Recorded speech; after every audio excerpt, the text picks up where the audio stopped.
অনেক তর্জনবর্জন আর হুঙ্কার শেষে ইরানের সাথে সমঝোতায় যাচ্ছে যুক্তরাষ্ট্র ও ইসরায়েল। বৃহস্পতিবার সমঝোতায় যাওয়ার বিষয়টি প্রকাশ করেছে যুক্তরাষ্ট্রের প্রেসিডেন্ট ডোনাল্ড ট্রাম্প। তিনি জানান এই সপ্তাহের মধ্যেই ইরানের সাথে দ্বিতীয় দফা বৈঠক হতে পারে পাকিস্তানে। আর দুই দেশ সম্মত হলে চুক্তি স্বাক্ষর অনুষ্ঠানে নিজেই উপস্থিত হতে চান ডোনাল্ড ট্রাম্প। অন্যদিকে লেবাননে বৃহস্পতিবার বিকেল থেকে 10 দিনের জন্য যুদ্ধবিরতি দিয়েছে ইসরায়েল। যুদ্ধবিরতির ঘোষণাও দিয়েছে ডোনাল্ড ট্রাম্প।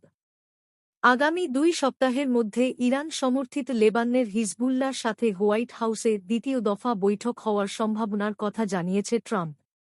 এর আগে গত 28শে ফেব্রুয়ারি ইরানে হামলার পর থেকেই বিভিন্নভাবে ইরান ও লেবাননকে হুমকি দিয়ে আসছিল ডোনাল্ড ট্রাম্প। প্রথমে ইরানের সভ্যতাকে সম্পূর্ণ নিশ্চিহ্ন করে দেওয়ার হুমকি দেয় ট্রাম্প। এরপর হরমুজ প্রণালী বন্ধের ঘোষণা দেয় সে।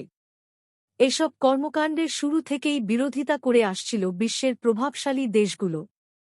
এছাড়া ইরানের সাথে যুদ্ধে জড়ানোর পর থেকে মিত্রদের সহযোগিতা চেয়েও ব্যর্থ হয় ট্রাম্প। মধ্যপ্রাচ্যের বাণিজ্যিক প্রধান রুট হরমুজ প্রণালী শুরু থেকেই ইরানের কবজায় থাকার কারণে বিশ্ব অর্থনীতিতে এর মারাত্মক নেতিবাচক প্রভাব তৈরি হয়। প্রচণ্ড জ্বালানি সংকট তৈরি হয় পুরো বিশ্বজুড়ে। তবে ইরানের উপর 2 সপ্তাহের হামলা বন্ধের ঘোষণার পর থেকে এখন পর্যন্ত কোন আক্রমণ করেনি যুক্তরাষ্ট্র। পাশাপাশি লেবাননের হিজবুল্লাহর সাথে 10 দিনের যুদ্ধবিরতির ঘোষণা দিয়েছে ট্রাম্প। ফলে এতে বোঝাই যাচ্ছে একেবারে কোণঠাসা হয়ে পড়ায় ইরানের সাথে চুক্তি করতে বাধ্য হচ্ছে বিশ্বের প্রভাবশালী এই দেশটি।